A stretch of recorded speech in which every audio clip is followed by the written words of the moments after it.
என் பேர் முருகன். அப்பா பேர் வந்து ஐயா குட்டி.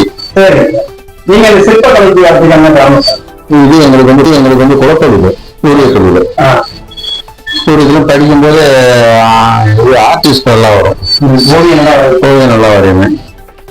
அப்ப இந்த லீவு நாள் இடையில லீவ் பண்ற நாள் இருக்கும்போது வந்து வெளியூர் கிட்டாம பட்டையில உட்கார வேலை பார்த்துக்குவாங்க. சித்துல இருந்து உட்காந்து வேலை பார்த்துருந்த லீவுக்கு அங்கிட்டு இருந்து கூட்டு போக மாட்டாங்க. பட்டையில இருந்து வேலை பார்த்தேன். இந்த பழக்கத்துக்கு வரும்போது 8th முடிச்சிட்டோம். 8th படிச்சு முடிச்சு இதுல ஆர்வம் வந்து சிற்ப தொழிலே வந்துட்டேன். 87 வந்தாச்சு. அப்பா இறக்குமே கூட இருந்தேன். 2013 கூட இருந்தேன். இது அவளோட சேர்ந்து தான் பண்ணது. அப்பா தவறிட்டாரு, நான் தனியா பண்ண. இன்னைக்கு அவள் பேர முன்னாலதான் போட்டிருக்கேன். ஐயா குட்டி முருகன் போட்டுருக்கேன். 20 வருஷம் 2013 அவளு 20 வருஷமா அவளா கேட்டாங்க. அது நிறைய கிராமங்கள் நாங்க கொடுக்க வந்து கிராமம் தான் அதிகமா செலவு கொடுக்குறோம். என்ன மாதிரி அதிகமா வர்றது கிராம தெய்வங்கள் இருக்குல்ல, மாரியம்மன், குலசாமி, ஐயனார் 21 கந்தியமா அந்த சாமியா ஃபுல்லா வந்தோம். அதே மாதிரி பொது கோயில் இப்ப சுத்திக்கு பண்ணும்போது மாரியம்மன், விநாயகர், முருகன் சிலை, பைரவர், நவக்கரங்கள் இப்படி வந்தோம். உயரமானன்றதை விட முக்கியம் உயரமானது இங்க கொடுத்துருக்கோம். நம்ம தேனிக்கிட்ட கொடுத்துருக்கோம். ஆஞ்சநேயர் ஒரு 11 அடி தான் கொடுத்து, 11 அடி தான். அது கம்மி தான். இதை விட வந்து குருஷேத்திராவுக்கு சிலை கொடுத்துருக்கோம்.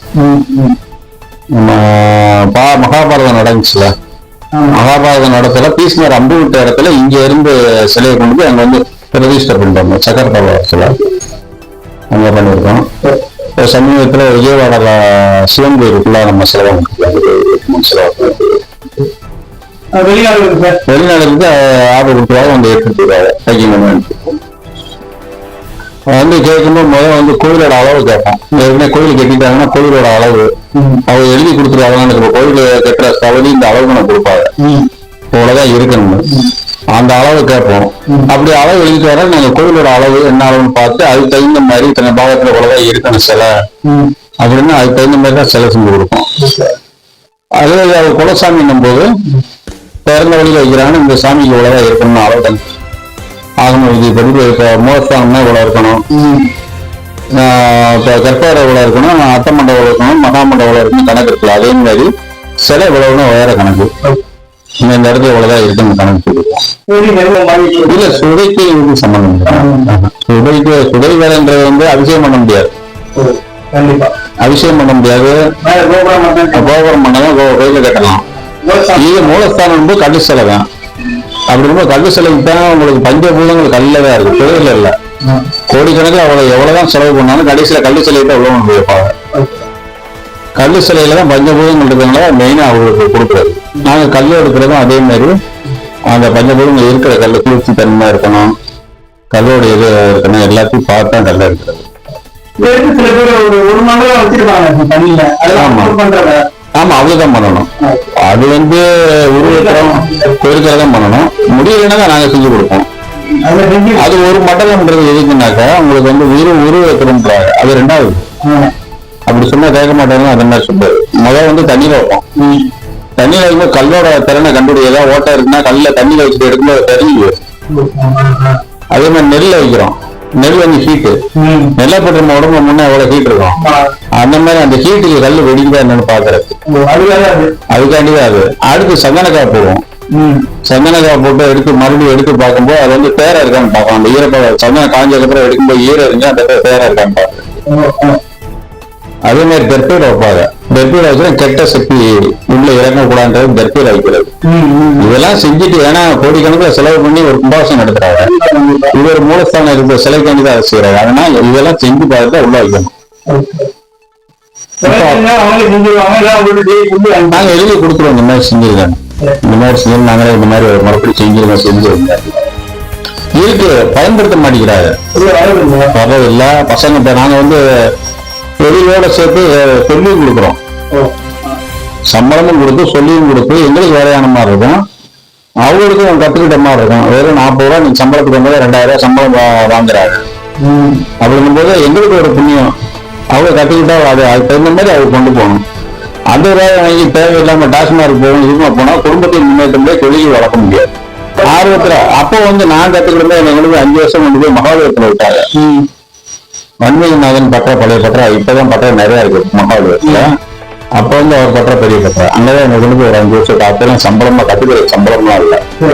கூட்டி படிக்கணும் ஜாமான் எடுத்து வைக்கணும் கத்துக்கிட்டு முழுசா வரணும் சம்பளமும் எதிர்பார்க்க அப்படியேதான் வேலை பார்ப்பேன். இன்னைக்கு அப்படி இல்லை. கூட்டாலும் வர்றதுல லேபர்கிட்ட ஒண்ணு அட்வைஸ் எதுவும் திருப்பி கொடுக்குற மாதிரி தெரியும். அதுல 1-2 பேர் இப்ப 10-20 பேர் ஒரு ஆண்டு 2வது தான் அந்த ஆர்வத்துல அப்படியால இதை வந்து பக்குவமா சொல்லிட்டு 2 பையன் சொல்லி ஒரு 4 பேர் சொல்லிக்கிட்டா 4 பேர் தனித்தனியா பட்டா போட்டுருக்காரு.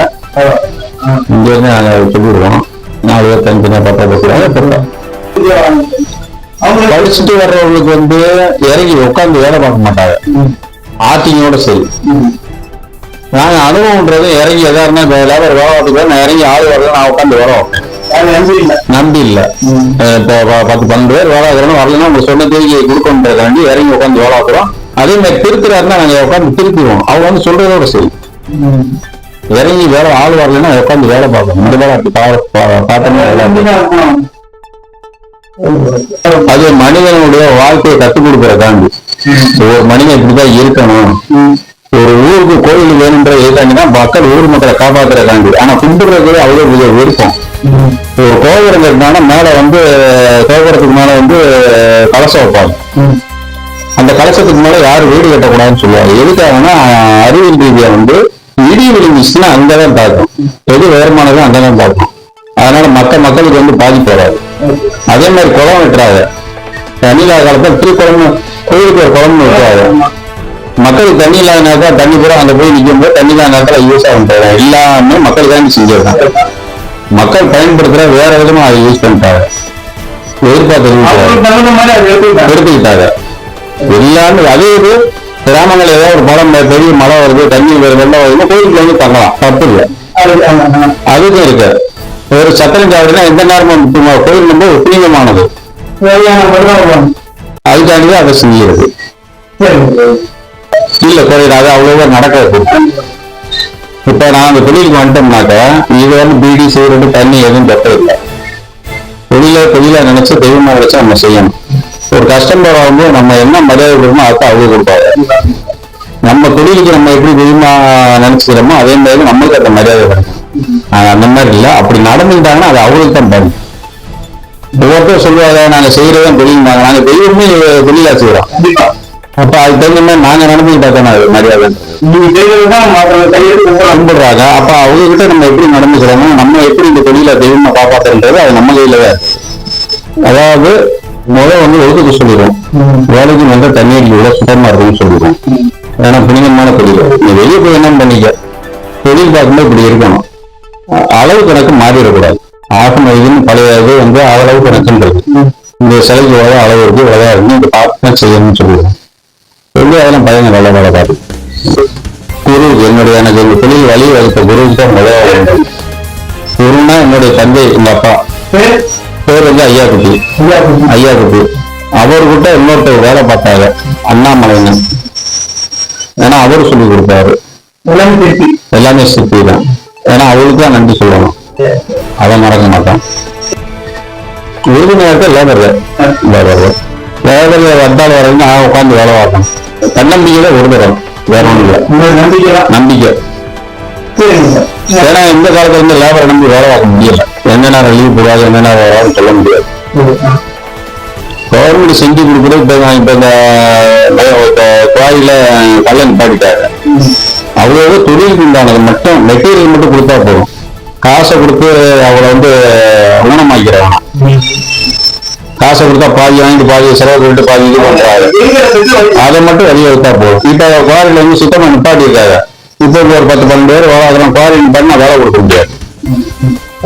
அந்த மாதிரி இருக்கு. அப்ப இந்த கைவினை தொழில வந்து நிப்பாட்டாத அளவுக்கு இங்கே நீங்க அனுப்பிச்சுடலாம். இல்ல இது புதிய தொழில இந்த வேலைன்னா மற்ற வேலைக்கு பார்க்க முடியாது.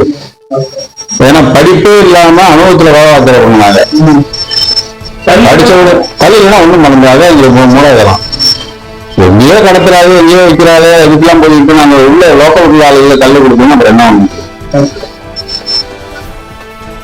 அது என்ன பண்ணணும்னா இந்த மாதிரி கலைப்பொழில் சம்பந்தப்பட்டது அப்படி இருக்கும்போது இந்த மாதிரி எங்களுக்கு லைசன்ஸ் எடுத்தாலும் கல்லை ஏற்றி விடலாம். இந்த சிற்பக்கலையில உங்க மொழியில எவ்வளவு பேர் சார் குறைஞ்ச ஒரு 12 பேர் வரைக்கும் பட்டறையை போட்டுருக்காங்க.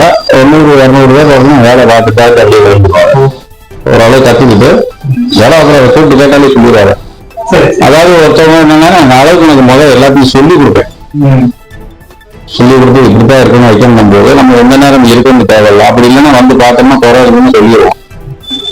அடுத்து அவன் பார்க்கும்போது நான் திரும்புவேன், அவனும் வாழ்க்கையில முன்னேறிவான். அப்படி அதே அந்த வழியை தான் நம்ம ஓப்பனா சொல்லி கொடுப்போம். ஏன்னா எனக்கு சொல்லி கொடுத்தா நான் அந்த அளவுக்கு முன்னேறி, அப்போ நம்மகிட்ட இருந்த 4 பேர் முன்னேறினா அதானே நம்மளுக்கு நல்லது.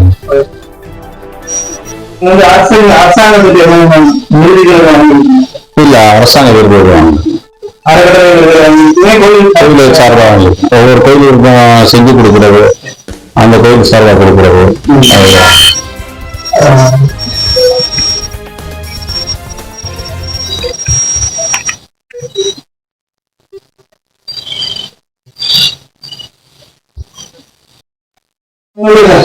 நன்றி சார்.